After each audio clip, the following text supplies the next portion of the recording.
I think we're ready to get started. Welcome back to COMP1521. We're going to be continuing our exploration into the MIPS data segment. Lecture chat should be back up. Yep, looks like it works, hopefully. Maybe. So please log in and use that to ask questions. Xavier will let me know if you have any good questions. Don't distract me with GIFs, otherwise I will literally turn it off, so please. Okay, anyhow, today's mostly going to be a lot of live code demos because we covered a lot of content during the last lecture. Jas talked about break and continue in C, for example, and then we explored the data segment of MIPS. So we talked about different sizes of data types. So we have bytes, we have halves, and we have words. The two that we particularly care about in this course are bytes, which are groups of 8 bits. That's what we consider our fundamental unit of storage. And we also have words, which is a group of 4 bytes, or 32 bits. Jas also explored the store and load instructions in order to interact with different bytes and different words that we have in memory. And we also quickly talked about alignment. But we'll explore alignment a little bit more in today's lecture.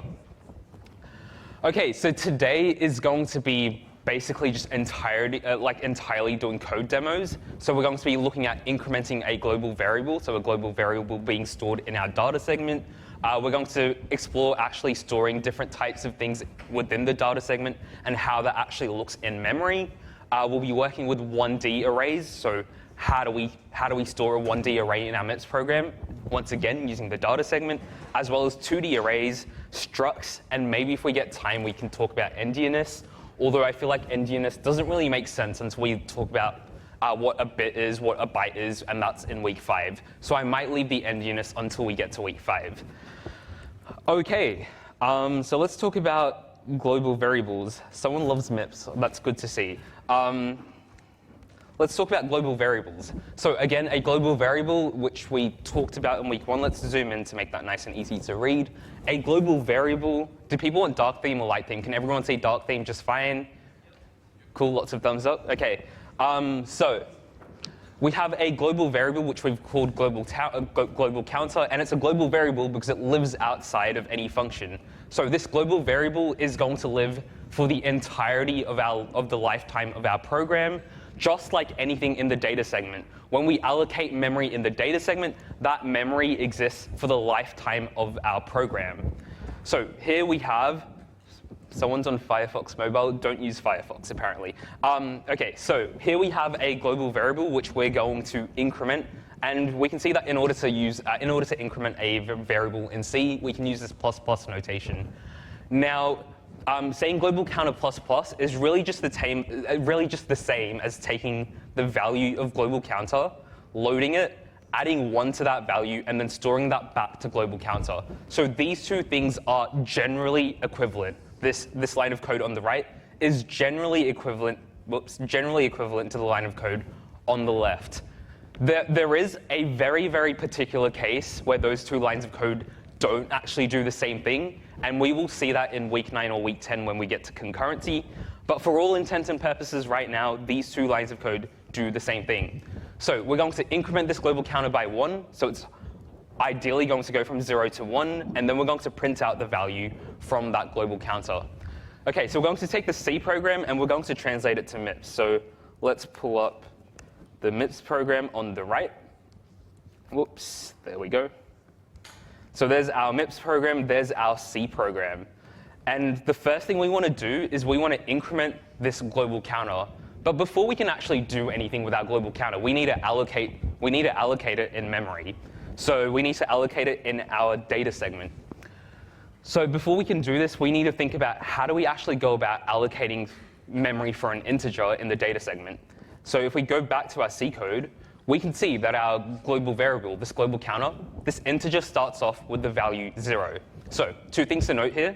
It's an integer, and it's initialized with the value 0. This might be a good point for me to go to my MIPS documentation. That is not the MIPS documentation. Let's pull it up. Home page, and at the very top of the home page, we've got our MIPS documentation.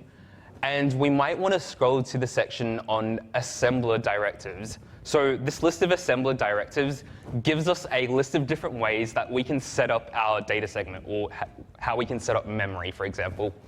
And we have over here dot space. So Jas talked about dot space during the last lecture. Dot space gives us a certain amount of bytes in the data segment or in memory, depending on where we use it. So dot space gives us a certain amount of bytes, but those bytes are uninitialized. What you might notice, however, with our C program, however, is this global counter is initialized to the value 0 when we start off. So dot space is probably not what we want in this context. We want to initialize a variable in the data segment. However, over here, we have dot word, and then dot word takes in a value, and what it does is it stores that value in a word at the next location in the current segment, which in our case is going to be the data segment. So going back to what we said in the last lecture about different sizes in memory, we have bytes, which are just one singular byte, or we have words, which are a group of 4 bytes. And typically speaking, integers in C are usually 4 bytes. They don't have to be, but at least in the context of us writing MIPS in this course, we're going to assume that all of our integers are just 4 bytes. So what I want to do here is I want to allocate a word in memory, and I want that word to start off with the value 0. So let's go over here, and let's write dot word and give it a value of 0. So now we've allocated enough room for our global variable, our global counter, in the data segment. And what I'm going to do is I'm going to have a comment here which says int global counter is equal to 0. So now I know what my global counter is there for. OK, so we've got some memory allocated in our data segment. We've set that value to be 0. Now we actually want to perform some arithmetic on this global counter. We want to increment this global counter by 1. But going back to what we said during our first lecture, all of our computational instructions in MIPS can only operate on registers. If I want to add values together, those values must be in registers. I can't perform an increment, or I can't perform arithmetic on a value that lives inside my data segment, because that lives in RAM. That doesn't live in a register. So what I need to do here is I need to make sure that I retrieve a copy of this value, a copy of this global counter, and store it inside a register so that I can actually perform arithmetic on it. And we covered a couple of different instructions last lecture which allow us to do this. We talked about load byte, store byte, which is used for interacting with bytes in memory. And we talked about load word and store word, which we can use for interacting with words in memory. So since we've got a word in memory, we want to load the value of this word into a register.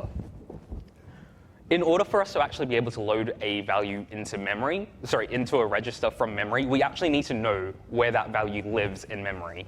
We need to know its address. Thankfully, we have a label associated with this word. We have a label called global counter. And we know that labels are really just a shorthand from the assembler, which allow us to refer to certain addresses. So global counter will really just be replaced with the address of this word.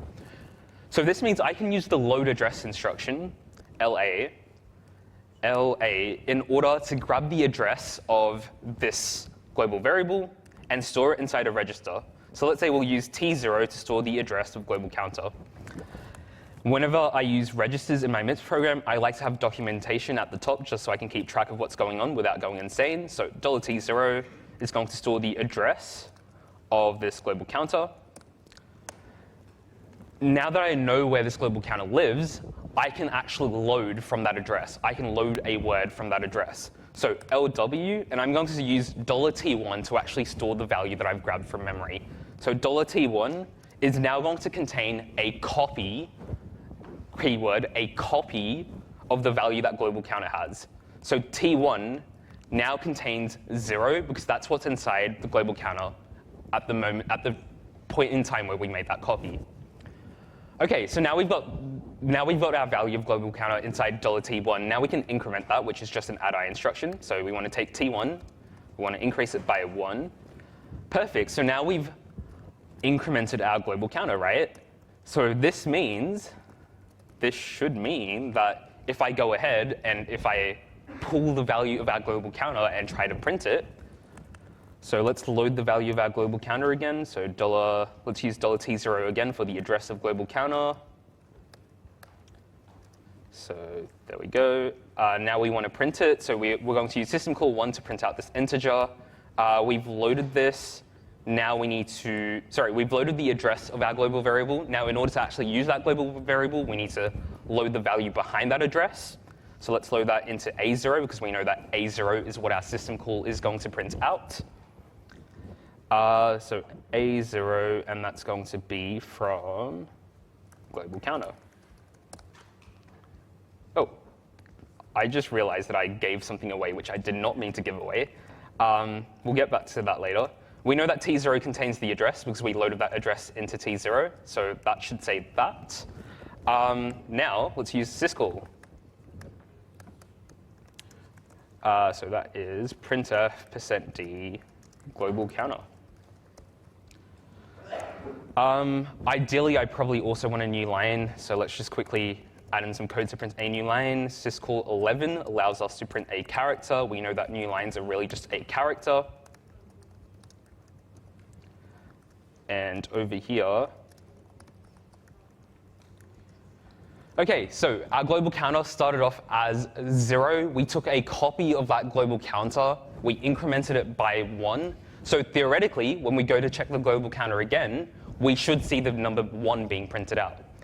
But when I run this program, I don't want to update. Cool. When I run this program, 1521 mipc global, 1521 mipc global increment.s, we see that it doesn't print out 1. It prints out 0, despite us having incremented $t1. What's gone wrong here? Does anyone have any ideas as to what might have gone wrong here? Yep. Yeah, exactly. So we incremented $t1, but what's $t1? Well, $t1 loads a word from this address, which is global counter, and it makes a copy of the value behind that address.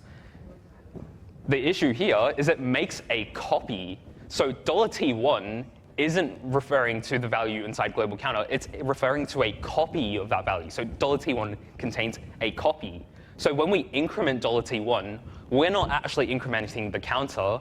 We're incrementing our copy of the counter. How might we be able to fix this problem? How might we be able to update the value of the global counter once we've incremented it? I can hear a couple of answers. Yep. Yeah, we can use store word. So we've got our copy. We've incremented our copy. Once we've updated our copy, we need to push that update to our global variable. And the way that we can take our copy of the value and store it back to memory is by using the store word instruction. So after we've incremented our copy of the counter, we want to make sure that we go ahead and we save that back to $t0.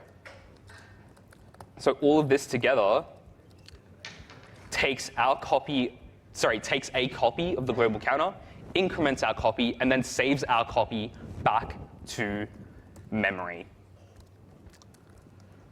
Brilliant. And now, let's run that again. And now we get 1 because we've made sure to update the global variable before we print it out. So one thing to note with notation is that you can actually get around using the load address instruction here, because it turns out that these labels behind the scenes are really just hard-coded into our program. They get replaced at assembly time when mipc generates the assembly code. So it turns out that these labels are kind of hard-coded values, and what we can do is instead of having to load the address of the label into a register, we can directly just use the name of the label inside the load word instruction, like this. Global counter. So I'm going to leave both examples in this code. So when we increment it, we're just going to use load word and store word with the offset. When we print it, we're going to use load address. Those are both valid ways to do it. This one is less typing, less instructions. So maybe that's what you want to get used to in an exam. But both are totally valid. Both are totally good style. All right. So let's move on to talking more about the data segment and what we can actually do with it. So let's look at this sample data segment. Whoops. There we go. So down here, I have a data segment, and this data segment contains a bunch of different things. So what I've done is I've defined seven different global variables here, A to G, and these variables, A to G, are all just going to represent different things that we've got in our data segment. So the first thing I've got here is the .word directive, and going back to the last example, we know that .word initializes 4 bytes of memory to contain a given value. So for example, over here, this .word 16 is going to take 4 bytes of memory, and we're going to use those 4 bytes of memory to represent 16 as an integer. So let's look over here. Here we've got 4 cells which I've combined together, and those 4 cells of memory together, those 4 bytes of memory together, are going to represent the number 16. Let's just zoom in to make this a tiny bit easier to read. And these 4 bytes of memory are going to live at the start of our data segment, because if we go back to our code here, we can see that we've got nothing else in the data segment. So at the very start of our data segment, at the address, whatever this number is, we've got 16. And when it comes to storing things in the data segment, everything's stored directly next to each other. So right after we store this word, 16, we're going to have another 4 bytes of space allocated. So dot space gives us uninitialized bytes in memory, and we know that dot space n is going to give us n bytes. So dot space 4 is going to give us 4 bytes of uninitialized memory. And in this case, I've said that I'm going to use these 4 bytes of uninitialized memory to represent an integer. So again, we have another integer, except this one's initialized, this one is uninitialized. So since it's uninitialized, we don't actually know what lives behind those 4 bytes of memory. For all intents and purposes, we have to assume that whatever's behind uninitialized memory is just garbage. It's just random values that we can't really use. So in this case, I've placed question marks just to represent that the values there are garbage and that they don't really mean anything. But let's say, what's that? Oh, whoops. That's annoying.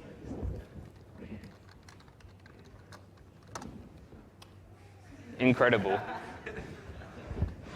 OK, where were we? OK, so the problem here, however, is I've just said that I can use 4 bytes to represent an integer in memory.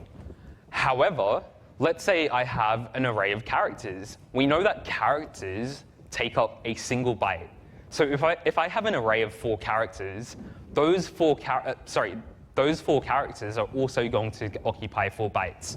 So when I allocate room in memory, it could kind of be used for anything. Like these 4 bytes of memory which I've allocated, I've said I'm going to use them for an integer. But someone else might say, hey, I've got 4 bytes of memory here. Maybe I could use it to allocate room for an array of 4 characters.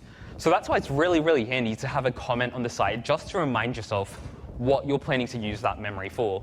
Because I've decided that I'm going to allocate another 4 bytes, and those 4 bytes of uninitialized memory are going to represent an array of 4 characters. And that's what we've got over here. We've got another 4 bytes, and each of these squares could represent a single character. But like again, there's nothing stopping me from like combining the 4 bytes together to represent a single integer. Let's look at what we've got next. The next thing we've got is dot byte, and we've given dot byte 4 separate values, 1, 2, 3, and 4. So let's take a look here. Here we go, dot byte. Dot byte stores values in successive bytes at the next location in the current segment. So what we can do is we can give it a bunch of different values to store somewhere in memory. In this case, I've told it to store 1, 2, 3, and 4.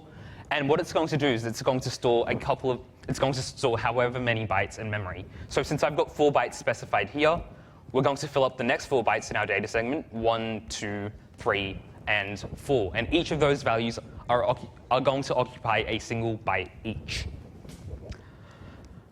What do we have next? Oh, this is actually wrong. Let's fix that really quickly, because I made a mistake in my example.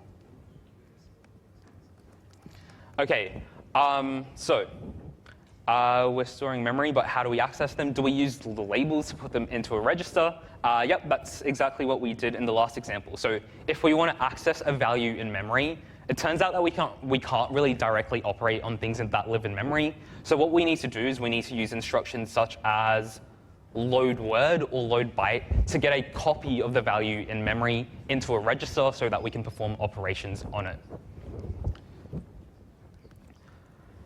OK, so here we've got a slightly different notation. What this notation says is take this value and repeat it however many times. So I want to take the value 0, and I want to repeat it 4 times. So essentially, this is just a shorthand for me to say 0, 0, 0, 0, which is really neat. So this is going to give me 4 zeros in memory, 4 0 bytes. And that's what we've got over here, 1, 2, 3, and 4. OK. And the next thing I've got over here is a string. We've got the string hello. So here's our string. Quick question, how many bytes is this string going to occupy in memory? Hand over there. 6. Why is it 6 and not 5? Because it's got a null terminator on the end. Yep. So we've got 1, 2, 3, 4, 5, 6 bytes for that string.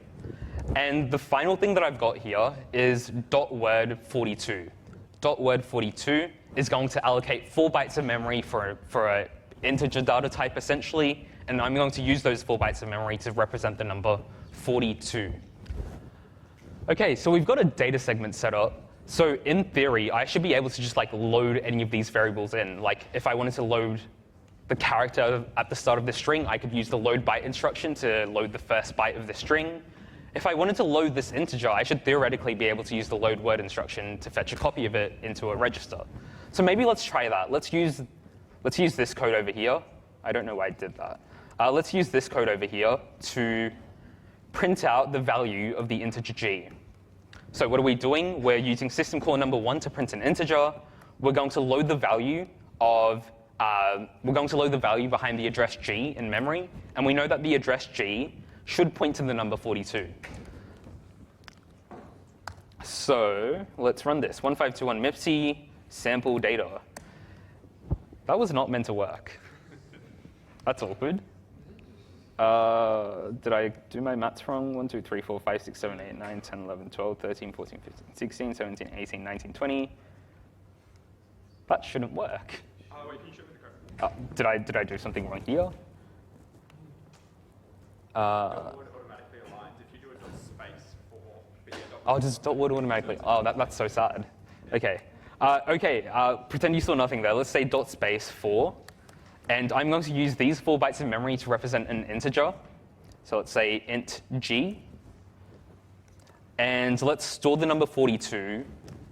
Let's try store the number 42 to that integer. So I can use the store word instruction to store a value to memory.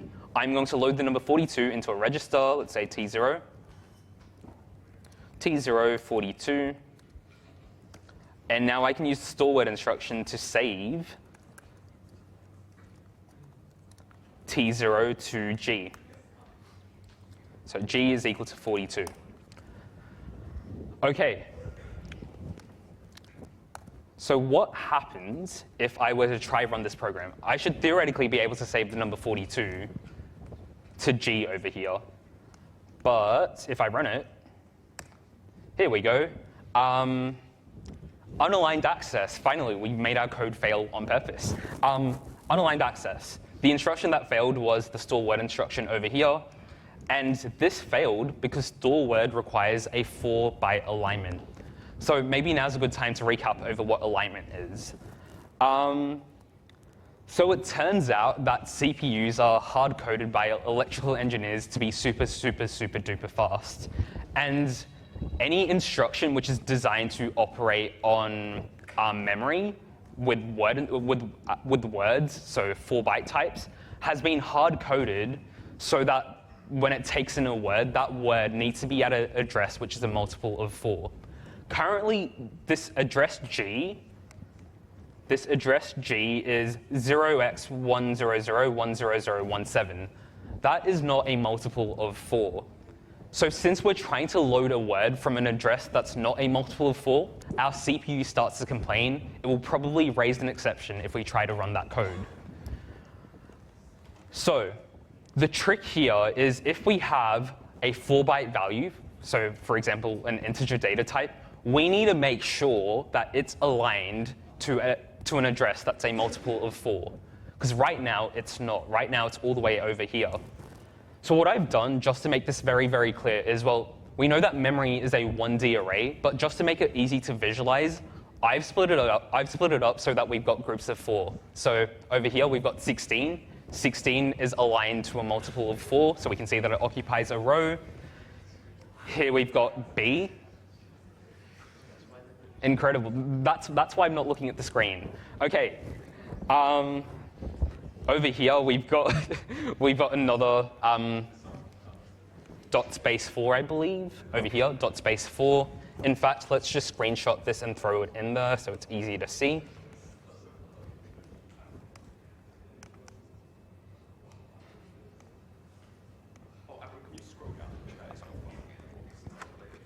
OK, cool. All right, so we've got our dot space 4, which is C over here. We have our array 1, 2, 3, 4, which also occupies a row. We have, oh, that should say 0:4, but we have 1, 2, 3, 4 bytes allocated with the number 0. And finally, we have our string, which takes up 6 bytes. And that's a problem, because if we try to store a word immediately after the string, if we try to store an integer immediately after the string, this integer is split across multiple rows. It's not aligned to a 4-byte boundary. So how could I fix this? Well, I could fix this by wasting these 2 bytes over here to ensure that the next thing that I store in memory is aligned to a 4-byte boundary. So I'm going to place. What I'm going to do is I'm going to say that these 2 bytes over here are useless.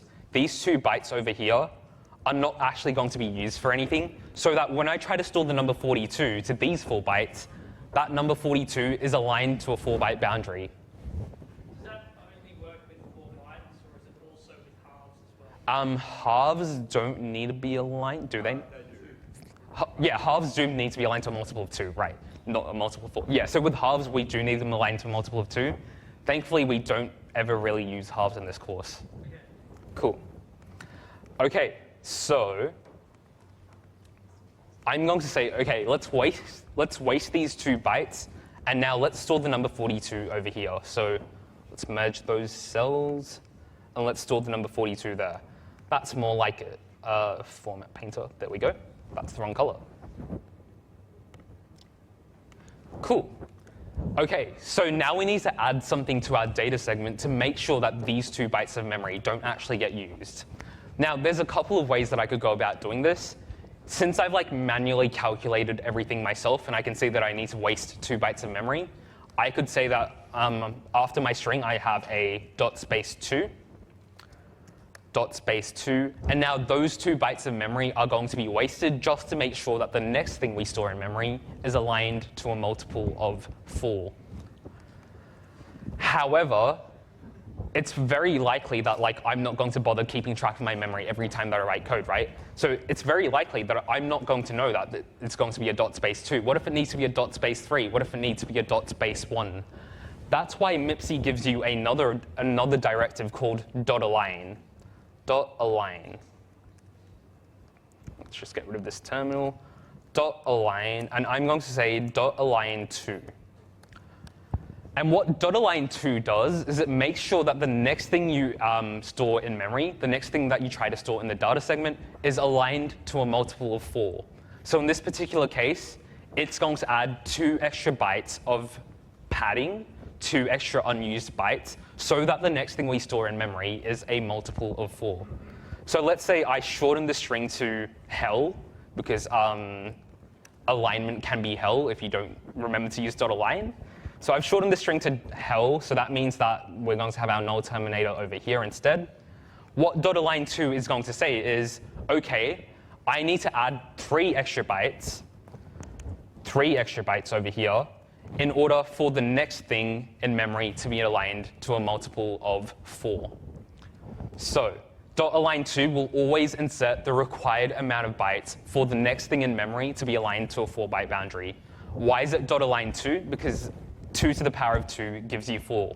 So if you want things to be aligned to a 2-byte boundary, you do .align1. You do .align1 because 2 to the power of 1 is 2. In this course, we only ever really work with words, so you will generally just be using .align2. All right. So we've talked about alignment. Let me just make sure that says the right thing. So what's our next example? I think we're talking about arrays now.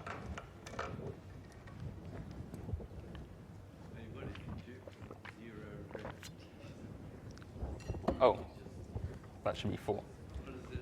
I don't think it would do anything.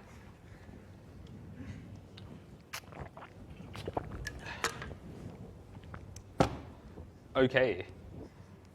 .align n means align at 2 to the n bytes. That's right. Question about why we need to align data. I think Xavier is on it. Cool.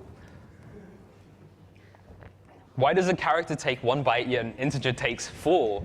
So this comes back to how different data types work in C. Size of .c. OK, let's print out the size of a couple of different types. Main void. All right, so let's create an integer variable. Integer a can be 42. Let's have a character. Sorry, that's not a character. Character b is star. That can also be 42. What else can we have? We can have a double. Double. We'll talk more about what doubles are in week 5, but they're essentially how we represent non-integer values. So double c is equal to 3.1415. What else can we do? Let's do a pointer for fun. Let's do a pointer to a. Int star a is equal to, no, a pointer is equal to address of a. Let's do a pointer to a character as well. Cool, and now let's just print out the size of all of these different types. So let's go printf, and in order to print out sizes, let's just use %d, even though my compiler is probably going to complain. %d. Yeah, we should be using zu. OK, you know what? Let's use zu. You're meant to use zu to print out the size of something. So zu.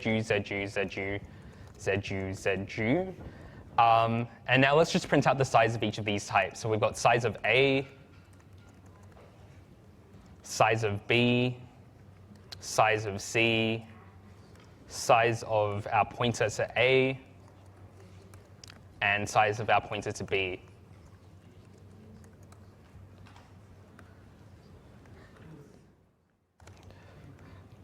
All right. Now let's compile this with GCC. Size of .c-o size of. And we're going to see the size of each of these 5 different variables printed out. Now, one thing to note is that my laptop is a 64-bit system, and that's going to matter when we look at the size of different pointers. So we can see that integer types, on my machine at least, take up 4 bytes. So typically speaking, on any modern computer, an integer is going to take up 4 bytes. So when we see an integer in our C code and we need to represent that in the data segment, we're going to use .word or .space4. We can see that character types always take up a single byte of memory. So if we need to represent a character in our data segment, then we need to use the .space1 or .byte directives. And when we interact with those bytes in memory, we need to use the load byte and the store byte instructions. Doubles are a type that we don't really deal with when it comes to MIPS, but doubles take up 8 bytes. And we have pointers. So pointers behind the scenes are really just a number, and those numbers are represented with 8 bytes each, at least on my machine. However, in this course, we will use 32-bit MIPS, so it would be more accurate if I recompile this program to use a 32-bit address space instead. We can see that memory addresses are actually represented by 4 bytes on a 32-bit machine. So every memory address that we interact with in MIPS is going to be 4 bytes as well. Yep, and we talk more about integer representation in week 5 and why these sizes really matter. Yes? Oh, damn! People are really people really love their lecture chat. All this talk of bytes is making me hungry. So true.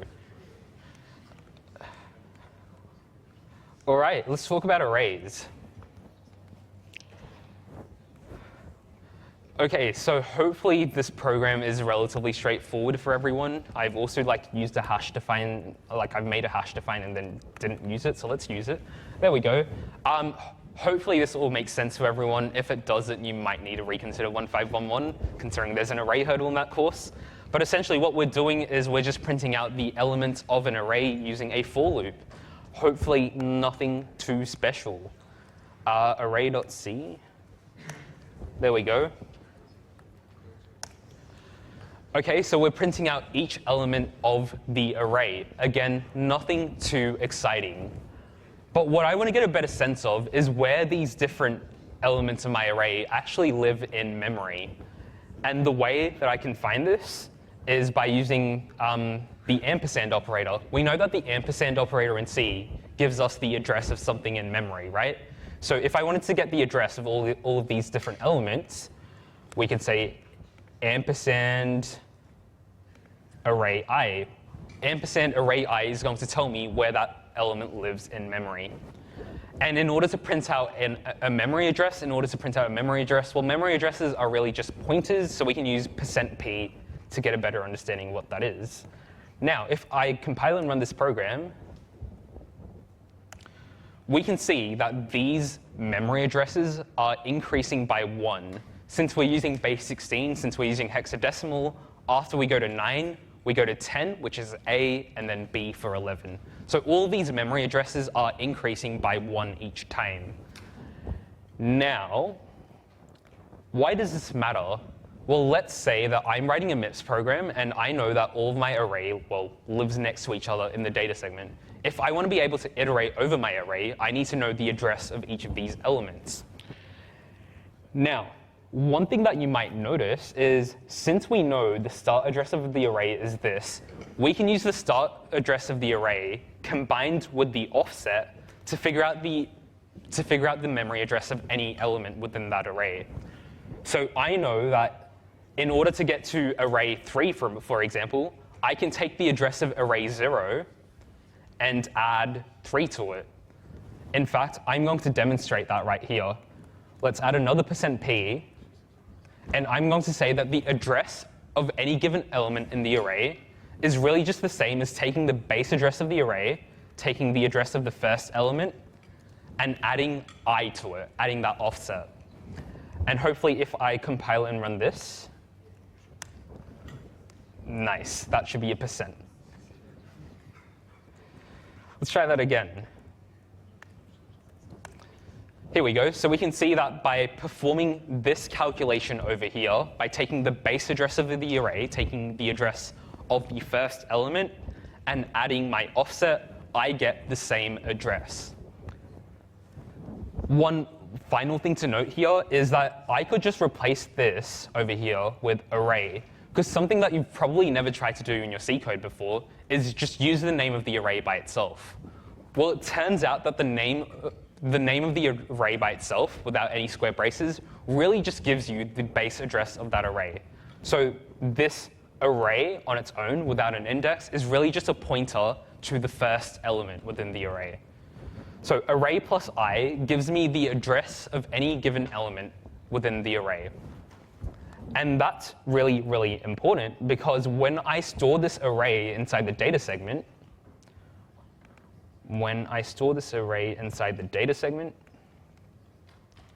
we can see that I only have a label to point to the first element of this array. What if I want to get to the second element of the array? Well, I need to add 1 to that address.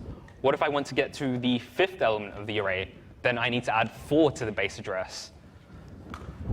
So going back to this, we now have a formula in order to determine the offset into an array, determine the address of an element in an array based off its offset. But we're going to have a slight problem if I change this to be an array of integers instead of an array of characters. So let's take this array instead.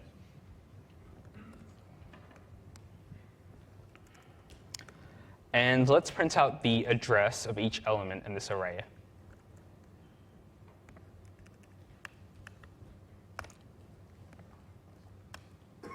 So with our array of characters, we could see that each address increased by 1.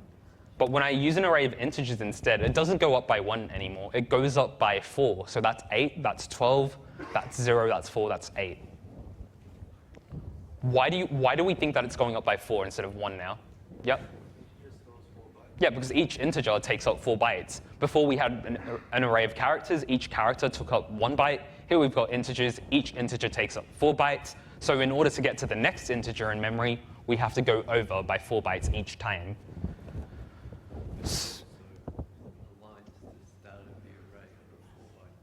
Yep. And your arrays in C are always aligned to 4-byte boundaries. Because again, CPUs like integers to be aligned to 4-byte boundaries because they're optimized by electrical engineers that way, apparently.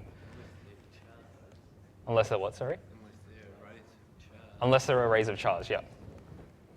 So when we're dealing with integers, we know that everything is going to be a multiple of 4.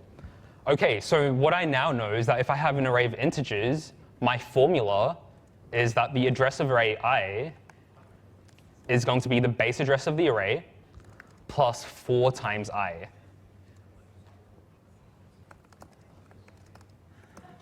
But we know that if it's just characters, we have array I is array plus I, or I could say 1 times I. And as you noted, the reason we multiply by 4 is because each integer in that array takes up 4 bytes. What if I have an array of doubles? We know that doubles take up 8 bytes. So for an array of doubles, I'd have to multiply by 8. But what I could do is I could generalize this formula. I could generalize this formula to work for any type by saying the address of array I is going to be array plus the size of the element in that array times I. So this is our formula for calculating the address of anything that lives within a 1D array. So we can take this formula and we can apply it to try iterate over this string. So our goal here is to write some code which prints out each character of this array on a separate line, on a new line. And we're going to use a for loop to pull this off. So we have a for loop which iterates over each character. And what we need to do is we need to load each character from memory, from the array, in order for us to print it out. So in order for us to be able to actually load something from memory, we need to know its address. And that's why we just came up with this formula, right? So that we know the address of each element. So we know that in this particular case, we have an array of characters. So our formula is going to be array plus 1 times I, or just array plus I. So what I need to calculate over here is array plus I. OK, so my first question is, well, array is just a label in my memory. How can I load the address of this array into a register? What instruction can I use? Yep, I can use the load address instruction to get the base address of my array into a register. LA, let's use $T1 array. So now we've got the base address of the array. Whoops, that's too many R's. We've got the base address of the array. Now we need to add I to it. And we can use, question? What would happen if you use move instead of LA? I don't think MIPC would let you run your program because that wouldn't be valid syntax. So the move instruction expects 2 registers. And it will take the second register and copy its value from the second register to the first register. We use LA if we have a register and a label, and we want to get the address of that label into a register.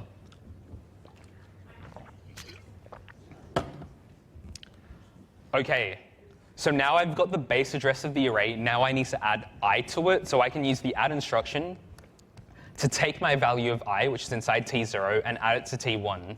So T1 is equal to T1 plus t0. So now I should have array plus I. There we go. So I've got array plus I. I've got an address. Now I can follow that address to see what lives behind memory over there.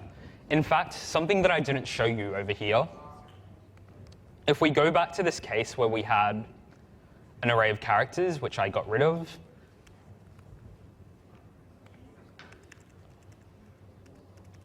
let's do H, E, whoops, L, L, O. Okay, so earlier we said for an array of characters, I can use this over here. I can use this formula to print out the address of each element, array plus I. Let's just do this again. There we go. We've got the address of each element by using that formula. Now, I have an address. I have an address. In C, if I have an address and I want to see what's behind that address, what operator do I use? Yep. You use the asterisk to follow a pointer. You use the asterisk to dereference a pointer. So I have, over here, an address. I know that array plus I is meant to be a formula to give me the offset into an array. So I could try follow that address by placing a star in front of it. I can follow that address by placing a star in front of it. So theoretically, if I follow that address and I read a byte from it by using %C, I should be able to see which character lives at that address. Yep, so we've used this address, which we've calculated, and we follow that address by using the asterisk operator to see what lives there, and we get each character in the array. So from this, I can see that address of array I is equal to, I can see that array I is equal to taking array plus I and then dereferencing that pointer. However, if you go back to like mathematics, I think the associative law says that I can switch this around so that I array gives me I plus array, right? And array plus I and I plus array should give me the same thing. So theoretically, there's nothing stopping me from saying I array instead of array I, right? So theoretically, instead of saying like array I, I'm going to say I array. And COMP1521 tutors are going to hate you for this. Don't ever actually do this, but I can now switch around the index and the name of the array, and it still works. Once again, if I see anyone doing this in assignment 2, I'm personally going to give you a 0 for style, but that just works because of maths.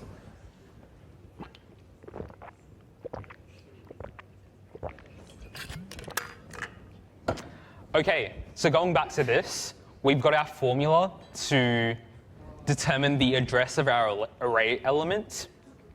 Now that we've got the address of the array element, we can actually see what lives behind that address in memory.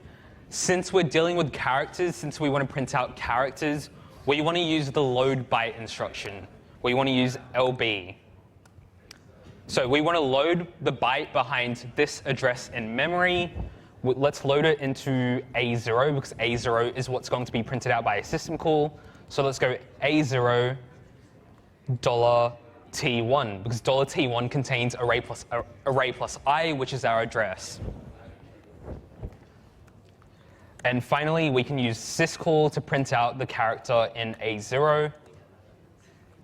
So that's put char array I, or perhaps more accurately, it's put char array plus I.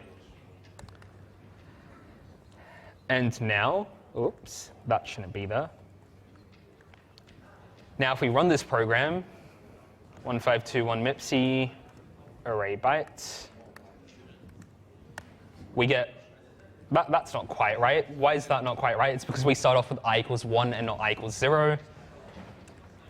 Let's try that again. There we go. We can get each character from our array. We've successfully looped over an array. So I think this is a good point to take a 5-minute break, and then we'll come back and we'll talk about dealing with an array of integers instead of an array of bytes.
All right, let's get back into it.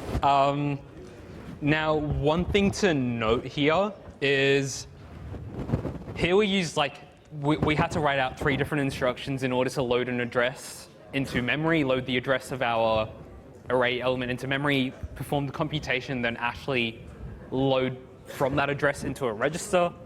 However, something that you might remember from the last lecture is that the load byte instruction allows us to specify, let's go find load byte, LB. LB allows us to specify an offset outside the brackets and a register. And what it does is it takes the value of the offset plus the register, adds them together, and then produces the result from that address, right? So over here in this code, I had to manually add the offset and the base address of my array together. But what I could do instead is replace these 4 lines of code with, let's just make a copy of it. So this is our old method to do it. This is our old method to manually calculate the offset of an element and then dereference that address. What I could do instead over here is remove these 2 lines entirely and replace this with array $t0. Array $t0.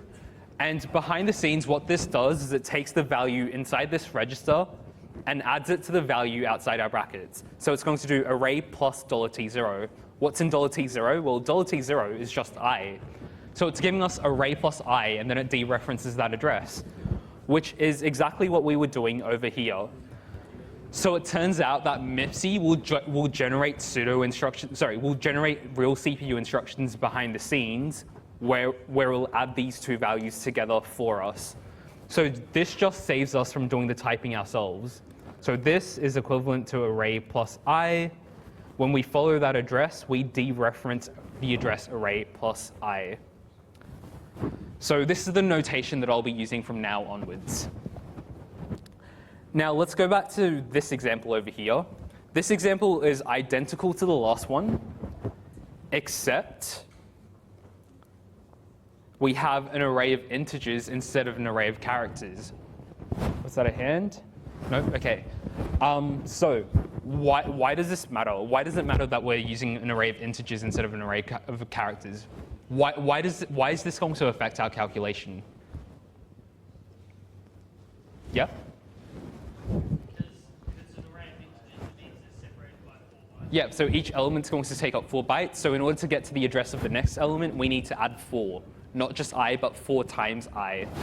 So what I'm going to do is I'm going to change this code so that we're printing integers instead of printing characters. In fact, let's just take this code. Let's take this code and paste it here, because we know this works for printing characters. What changes do we need to make from code that prints characters to code that prints integers? So the first thing we've noted is that each element takes up 4 bytes. So in order to get to the next address, we need to multiply by 4. I'll get to you in a second. So let's use syscall1 to print integers. And now let's take I and multiply it by 4 so that we multiply our offset into the array by 4 bytes each time. So mul, let's use T1 for our temporary result. T1 is equal to I times 4. So this gives us 4 times I.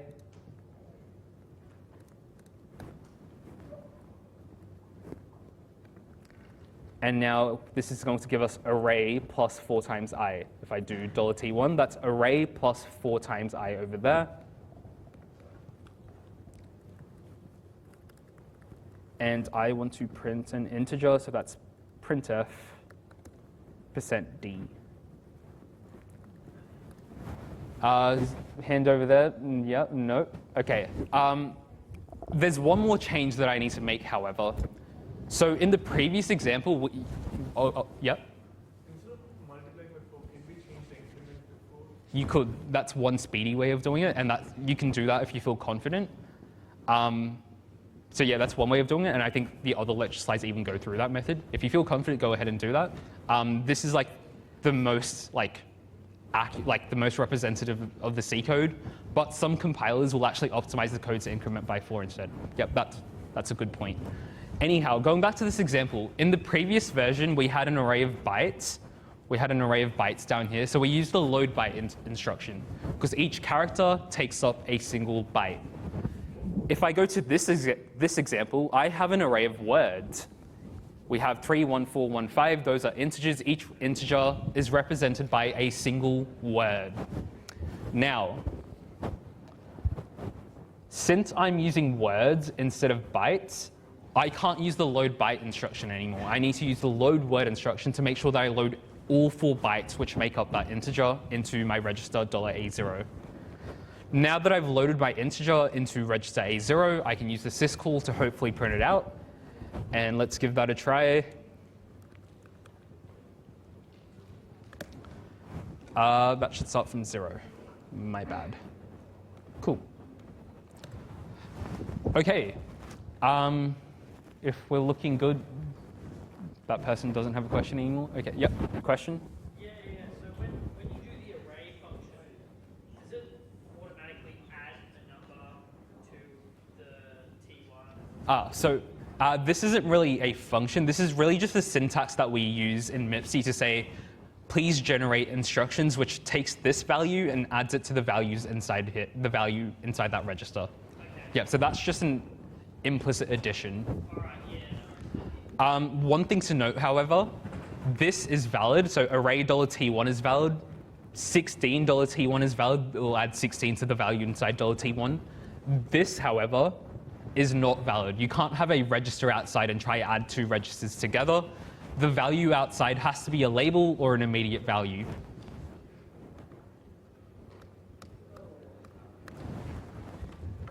OK, so let's move on to talking about 2D arrays, because our formula at the moment, our formula for calculating offsets, works really well for 1D arrays. How do we do that? How do we extend this to 2D arrays? Yep. Yep, we'll look at that right now.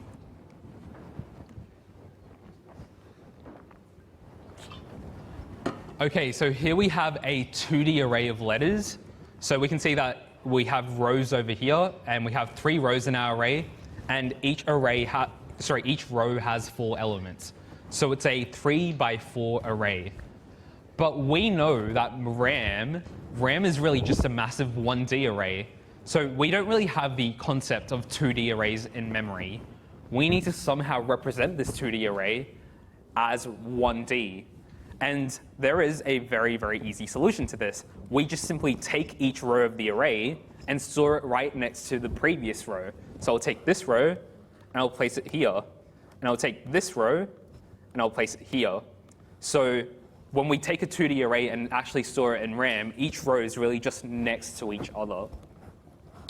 So what this means is I need a formula which takes row and column, so takes the 2 indexes, and somehow converts it into a 1D offset. So this is how our array is really represented in memory, and what I've written here is just the offset from the start of the array. So each row of the array is next to each other. Well, if we look at the first row of the array, if we look at row 0, we can see that the offset is 0, 1, 2, 3, and the offset when we store each row next to each other is still 0, 1, 2, 3. So for row 0, for array row 0, and let's just say I, so the address of anything in row 0 is really just the same as array plus I. Is really just the same as array plus I, because we've got 0, 1, 2, 3 here, and we've got 0, 1, 2, 3 here. But let's look at the next row. We have j equals 0, j equals 1, j equals 2, j equals 3, and we have 0, 1, 2, 3 there, and we have 4, 5, 6, 7 here. So we had to add 4 to each offset in order to figure out what the address of something was in the second row. So in row 1, we actually have array plus 4 plus I. And now if I look at this row, we have 0, 1, 2, 3. And over here, we have 8, 9, 10, 11. So my formula is going to be the base address of the array plus 8 times I, plus 8 plus I. So my question is, where is the number 4 and where's the number 8 coming from? Why is there a 4 and why is there an 8 in this formula? Yep. What's that, sorry? Oh, like over here, 0, 1, 2, and that's where like the 4 and 8 are coming from. Yeah, but why is it 4 and why is it like 8? Yep. Exactly. So the reason we have a number, the reason we have 4 here is because this 4 is the number of columns in my array.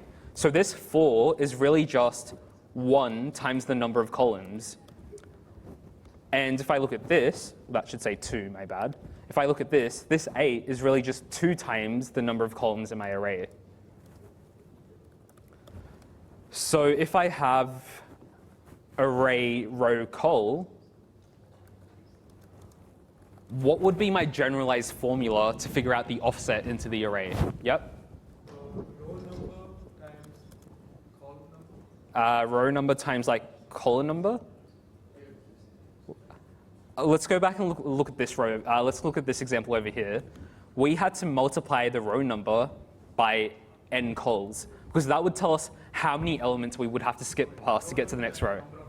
Yep, row number times the number of columns.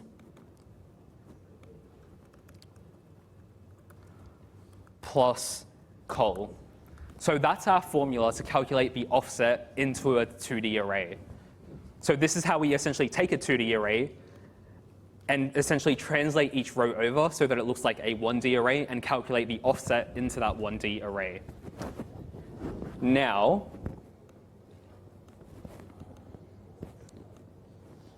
this formula at the moment currently assumes that everything is really just a character.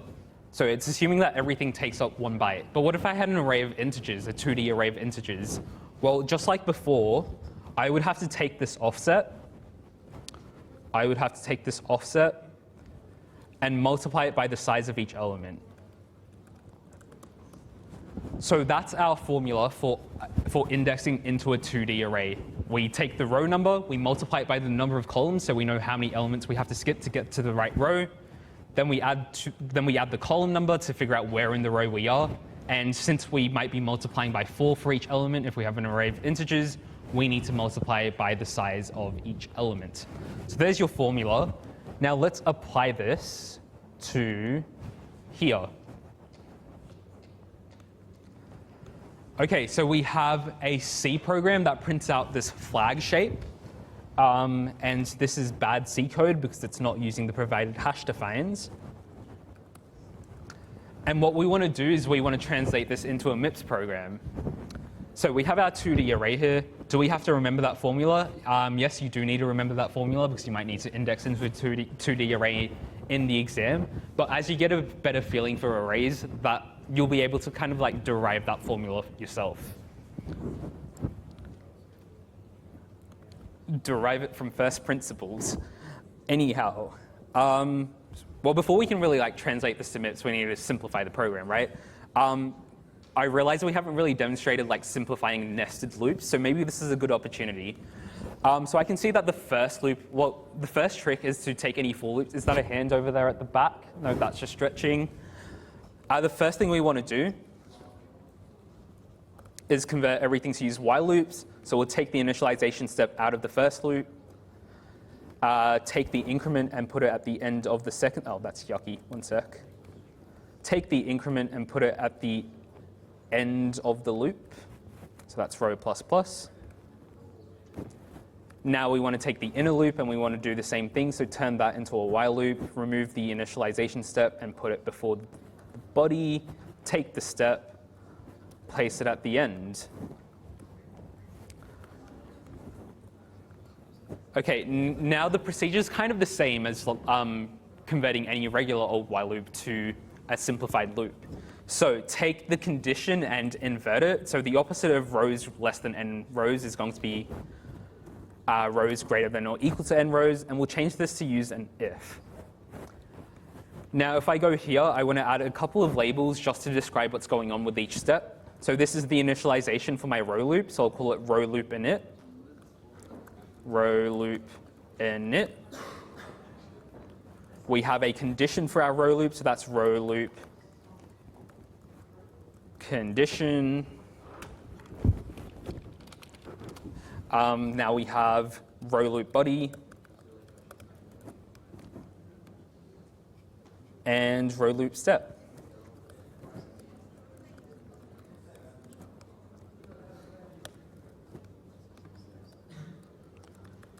Cool, so we've converted our inner loop, except we need to make sure that we change this to use a goTo instead. So that's going to be goTo row loop end. So if this condition is false, we want to stop looping, we want to exit the loop, so we'll jump to row loop end. And there's one last thing we need to do. Currently our outer loop isn't actually looping. How can I change it so that our outer loop actually loops? What's it missing? What was that? A goTo. So I need a goTo at the end of this step. And where do I want to go to? What do I need to check again? Yep, we need to reevaluate the condition. Perfect, so we've simplified the outer loop. Now we just need to make sure we simplify the inner loop. Let me just place a return 0 there.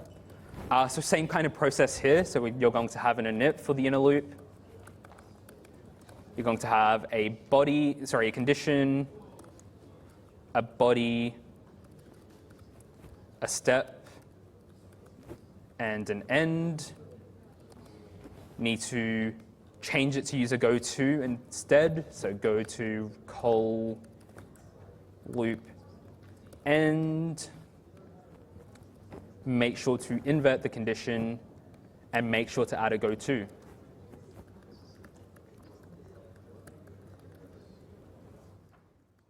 There we go.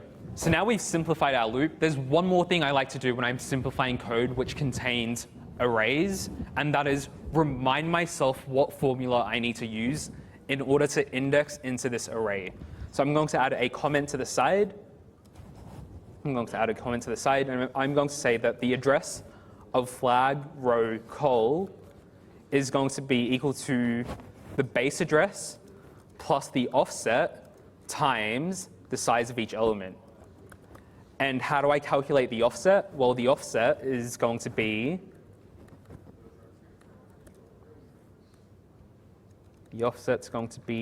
flag plus, we can go back to our formula here, row times n cols to get to the right row number, plus col to offset within that row. So row times the number of columns plus col times the size of each element. There we go. So I've got a comment reminding me of what calculations I need to do in my MIPS code in order to make sure I get the right offset. So now that I've got that, we can go ahead, make sure this code works in C, make sure our simplified code still works. GCC flag.c, show flag. OK, so that's looking good. So let's translate this into MIPS code.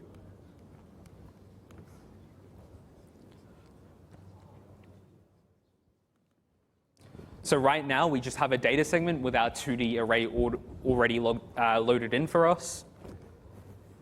And let's add a text segment.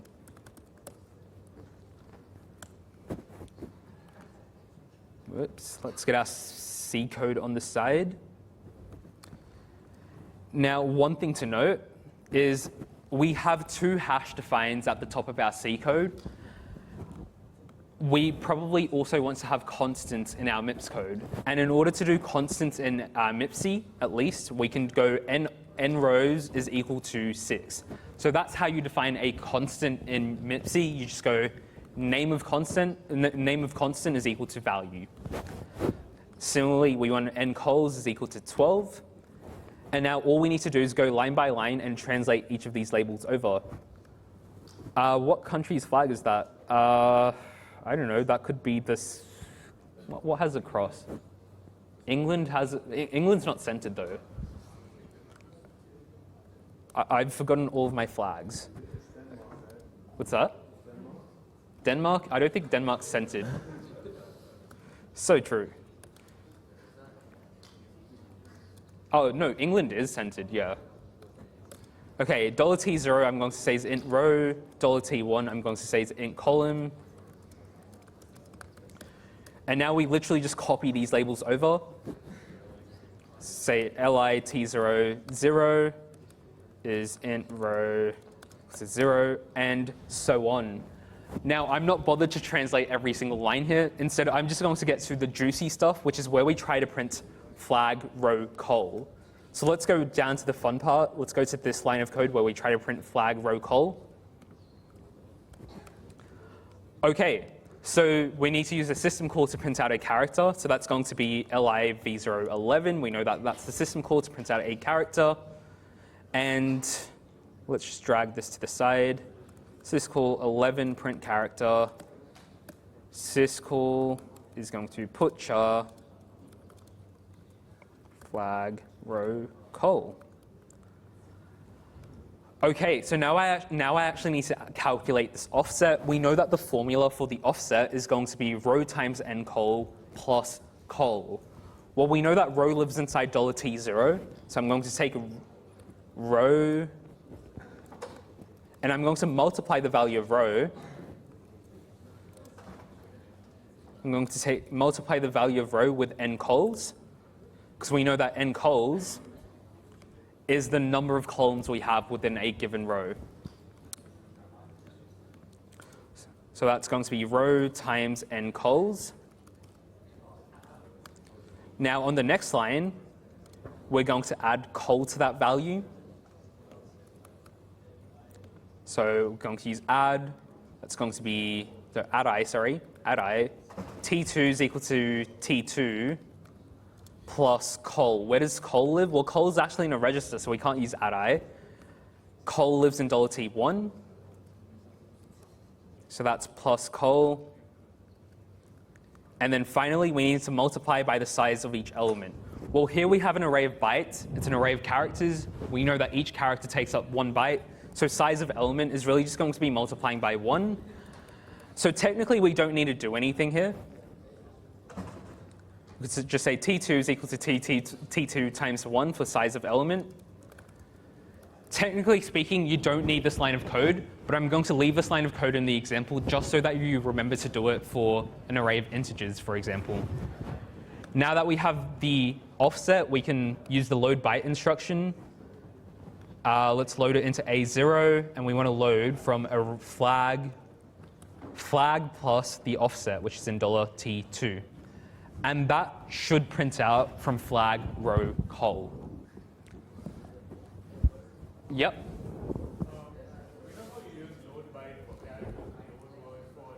Yep. For doubles, you won't have to deal with doubles in this course, because doubles will take up 2 words. Alrighty, so that's enough of arrays. Next thing we need to talk about is structs. And I think structs are in the assignment. Are structs in the assignment? Yes. Yeah, so structs are in the assignment, so this is important. We have arrays of structs in the assignment, so that's where things get real fun. So when you do size of element, you're going to have to do size of the struct in order to multiply it for the offset.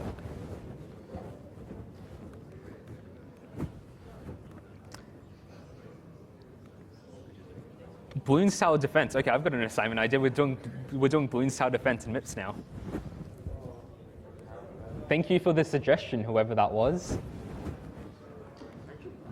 Yeah, that's actually doable. Actually, no, they've done that as a 1511 assignment in like 20T2, I think, or 20T3. Oh, it was last time. There you go. All right, so yeah, you're redoing the 1511 assignment from last term, but now in MIPS. Have fun. OK. Let's take a look at structs. All right, so here's some C code with some structs in it. Well, we've got one struct type. We've defined a struct type, and this struct type has a couple of different types within it. We have an integer, which is going to take up 4 bytes. We have an array of 20 characters, so that's going to take up 20 bytes in total. Another array of 20 characters, so that's another 20 bytes. We have another integer, and we know that integers are 4 bytes. And we have another array of 10 characters. So now I've defined 2 new global variables, And each of those global variables have the struct data type, so they contain all these types within them. And what we want to do is we want to print out information about each person by accessing into the struct. Okay, so before we can really talk about translating this into MIPS, we need to talk about how the struct is laid out in memory. Because each element within the struct, each field within the struct is going to occupy some memory. So here we have an example. So we can see that over here that the ZID, for example, takes up 4 bytes. My name takes up 20 bytes. My last name also takes up another 20 bytes. The program that I'm enrolled in is an integer that takes up another 4 bytes. And here we can see my alias. This is how I've laid it out on the spreadsheet. But realistically, in memory, everything's going to be next to each other. Whoops, that's not right. So this row is really going to be next to my ZID in memory. And this over here is really just going to be here, and so on. So that's each element in memory. Now, how do I do this in MIPS? How do I access each field in MIPS? Here we have struct.s. And what we need to do is we need to set up the 2 structs. So let's fill the 2 structs with some information, which is going to be slightly annoying, but first of all, we have my ZID within my struct, and we know that my ZID is an integer, so we can use a word and set that to 5308310. And what I'm going to do is I'm going to keep track of what each field is. We're going to use comments to keep track of each field. So this is struct student algorithm, and I have a ZID. I'm also going to have a first name. So I'm going to say .ASCII-Z, and then my first name. So this is my first name field.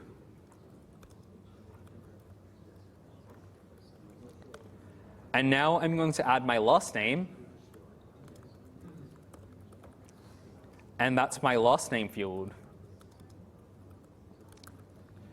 Now already, can anyone see a problem with how I've laid out this struct so far? If we compare what I've got on the left here and compare what I've written over here, can anyone see a problem? Yep. How many bytes does it actually take up? 7. So my first name takes up 7 bytes. But according to the struct definition, my first name has to take up 20 bytes in total. So I could just easily fix this by adding an extra space for 20 minus 7 bytes. So one thing to note is that MIPSy will let you do arithmetic here, so I can type out 20 minus 7 instead of having to type out 13. It's better to type 20 minus 7 because it's easier for the reader to determine where that number is coming from. Same thing here, how many letters are in my last name? There are 9 bytes in my last name plus a null terminator, which means 10 bytes. So I need 10 bytes of space. 20 minus 10. OK, the next thing I need to store in the struct is my program number. My program number is 3778. I'm enrolled in a computer science degree. So let's add that in.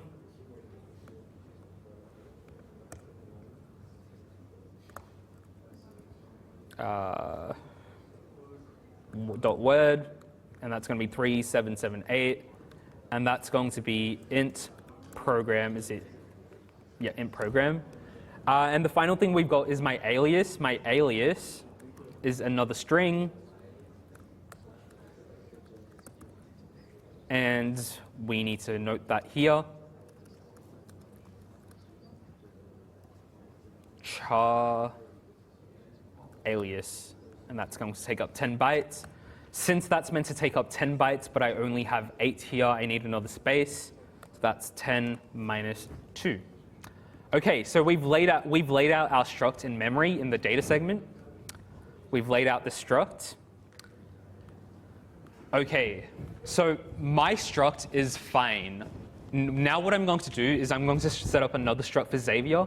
Since I'm lazy, I'm just going to copy, paste the contents of my struct and update the details. So That's going to be 5417087. That's going to be Xavier. Xavier takes up 7 bytes with the null terminator. That's another 7 bytes, so we want to subtract 7. There we go, and that's another 5 bytes. Okay, so what I want to do now is access each field within the struct in order to print out each line of information. So I'm going to print out each ZID, each first name, each last name, each program, and each alias. 1 second, let me just hook this back up.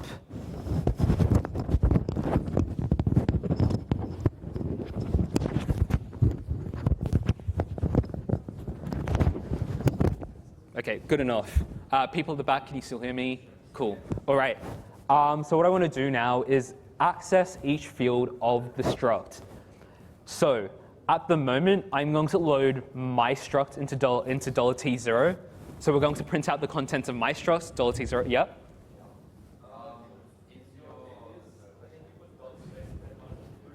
What did I do? Sorry.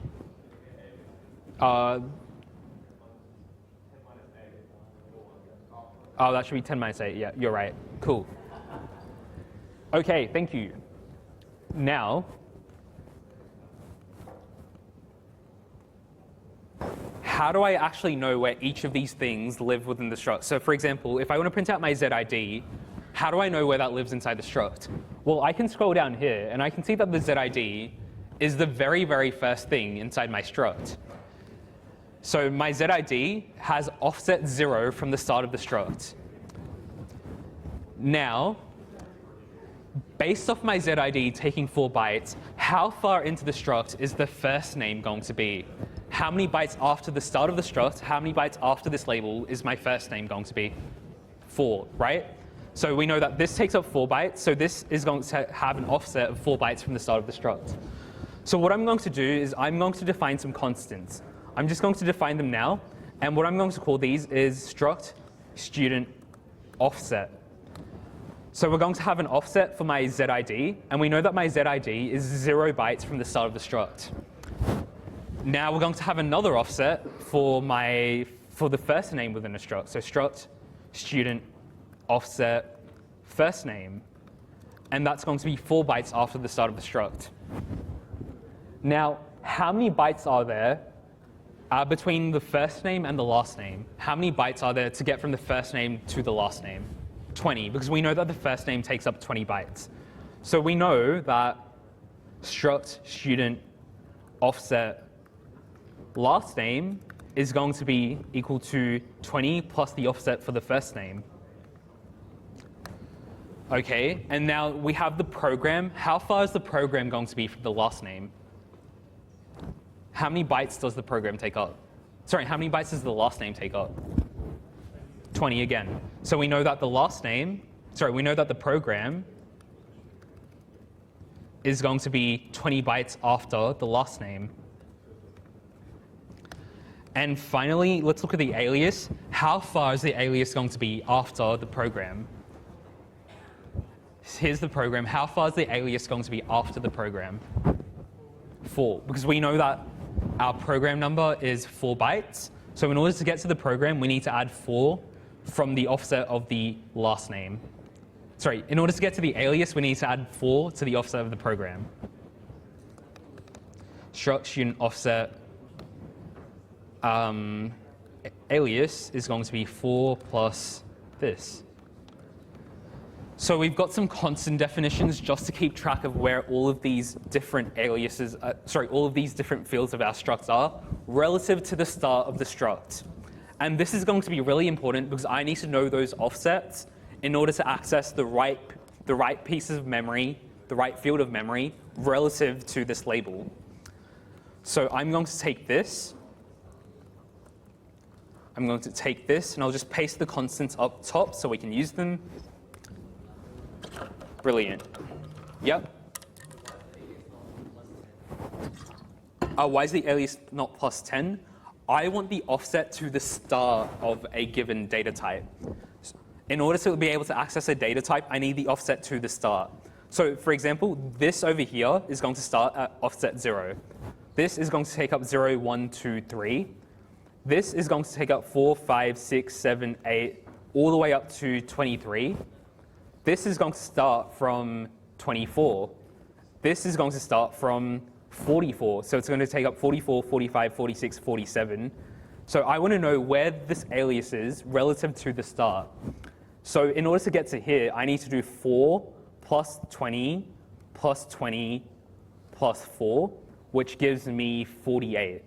So relative to all of this, to get to the alias, I need to sum everything that's before it plus 4, because 4 is the size of this. Does that make sense? So if I added another field, if I added, let's say, wham, because that's important. If I added a wham field, that wham field would be an integer. If I wanted to figure out the offset to that wham field, I would have to add 10 here. Yep? Sweet. Yep? Can you add another constant for like size of overall sugar? What's that, sorry? What was that again? Can't you add another constant for the size of the overall sugar?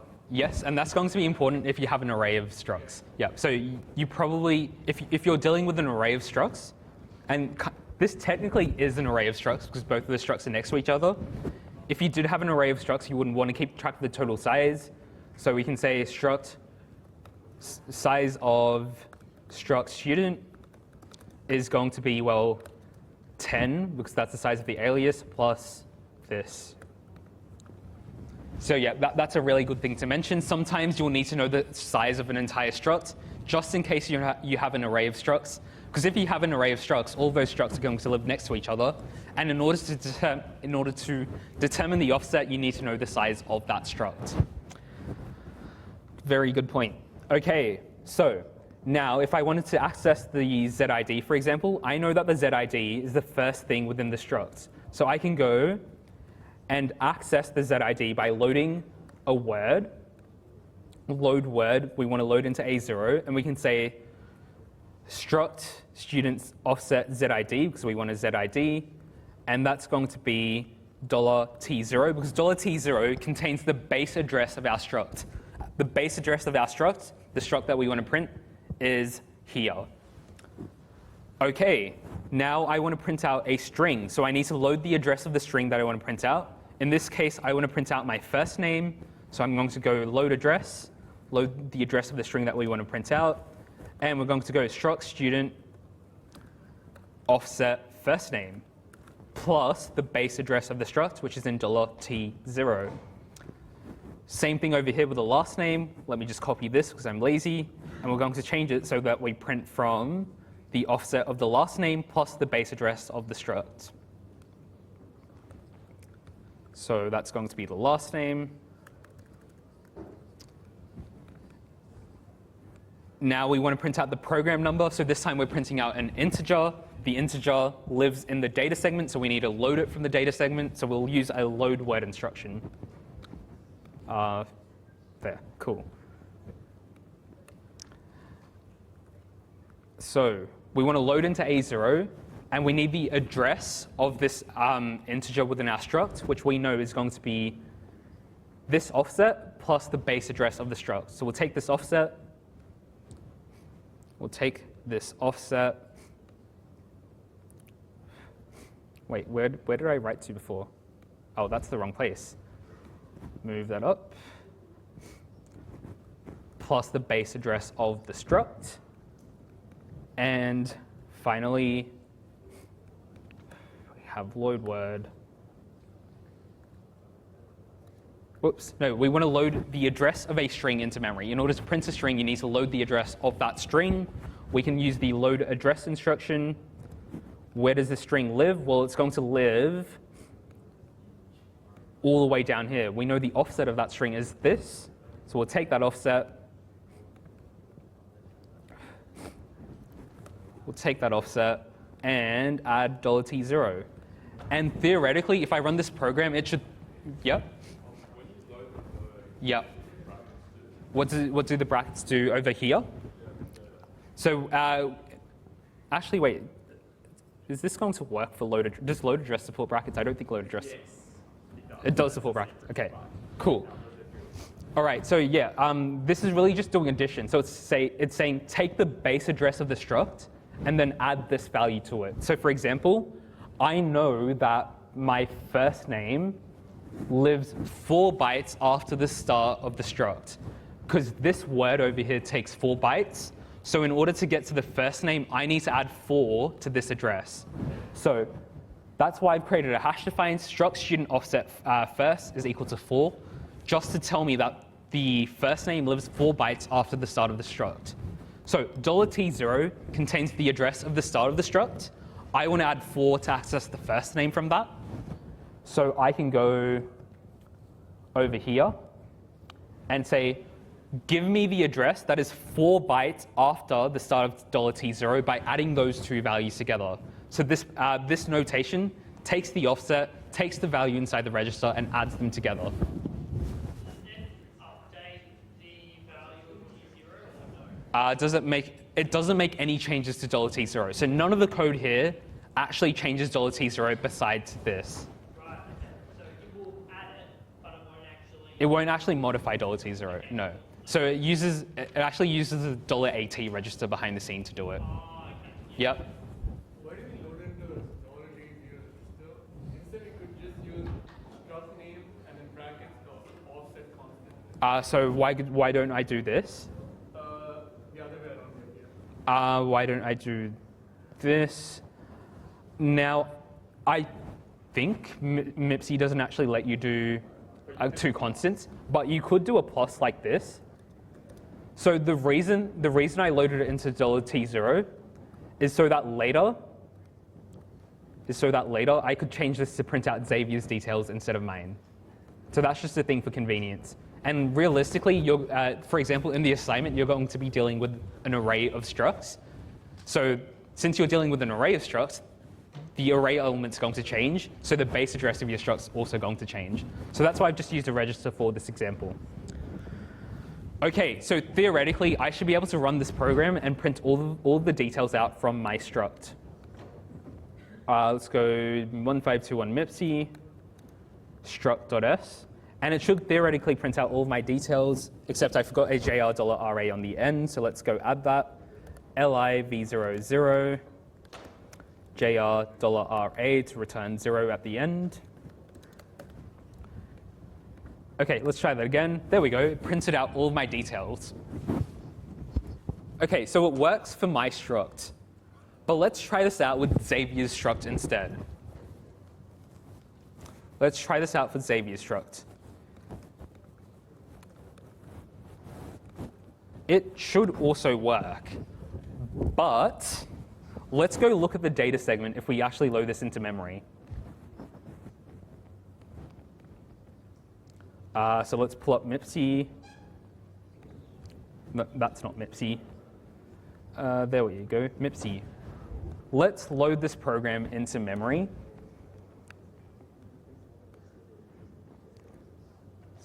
Let's run it.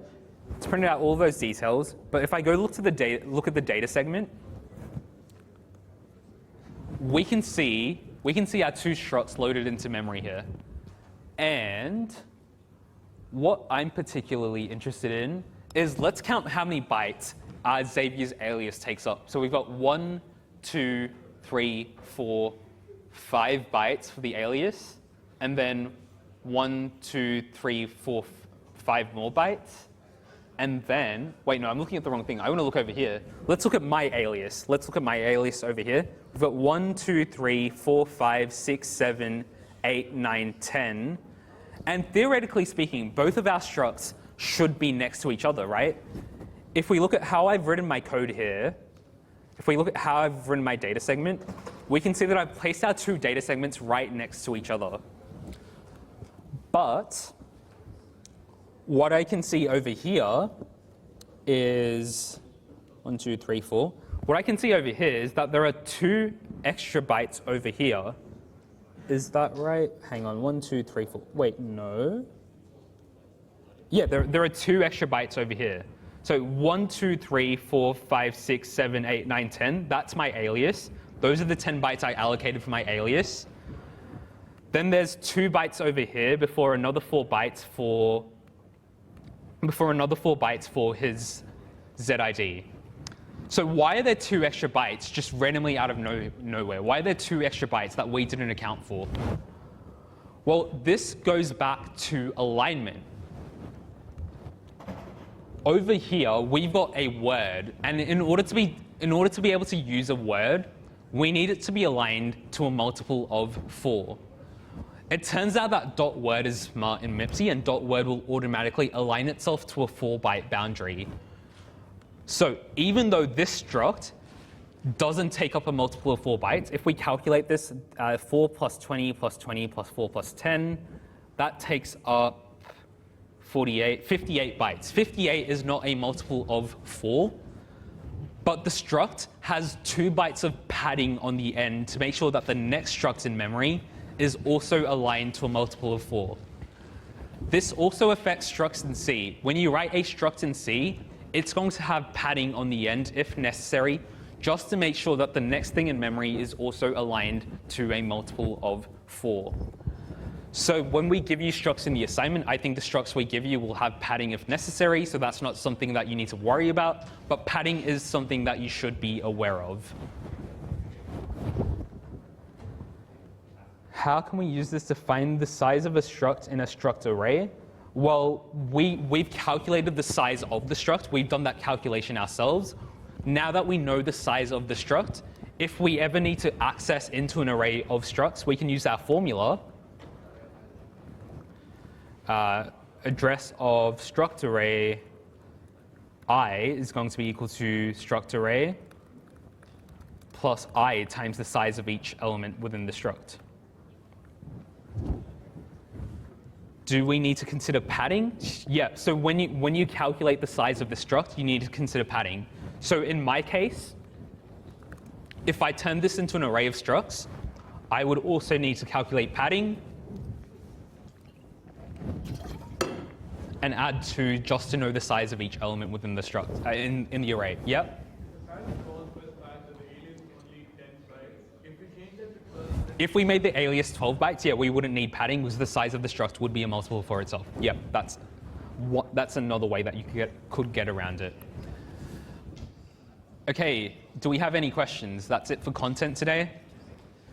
Do we have me for the next few lectures? Oh, we have a public holiday on Monday. I'm not quite sure what we're doing. We might reschedule it. We might have a live stream, or we might pre-record something.